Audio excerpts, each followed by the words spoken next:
বিষাক্ত হৈছে চামগুৰিৰ পক্ষীতীৰ্থ বিলৰ পানী অস্বাভাৱিক হাৰত মৰিছে মাছ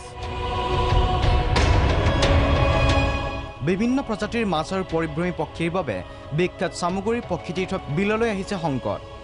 বিগত 3 দিন ধৰি বিলখনত অস্বাভাৱিক হাৰত মৃত্যু ঘটিছে মাছৰ মৰি উপঙিছে ৰৌ বৰালি বকুৱাকে ধৰি বিভিন্ন প্ৰজাতিৰ মাছ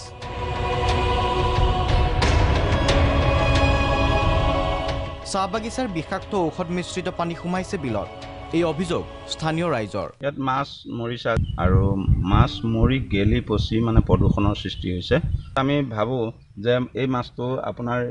এই পূব দিশে দেখিব নলা আছে চাহপাত বাগানৰ লগত আমাৰ বাগানৰ লগত সংলগ্ন নলা তাৰ দি পানী আহে চাহ বাগানৰ পানীয়ে হয়তো আমাক ক্ষতি কৰিছে 18 লাখ মান টকা আমাৰ মাছ মৃত্যুৰ মুখত পৰিছে আনহাতে দীৰ্ঘদিন ধৰি পৰিষ্কাৰ কৰা হোৱা নাই বিলখন বিল পৰিষ্কাৰৰ বাবে আবণ্টিত ধনো আত্মসাৎ কৰিছে একাংশ ৰাজনৈতিক নেতাই যাৰ বাবে আৱৰ্জনাৰে ভৰিছে ঐতিহাসিক বিলখন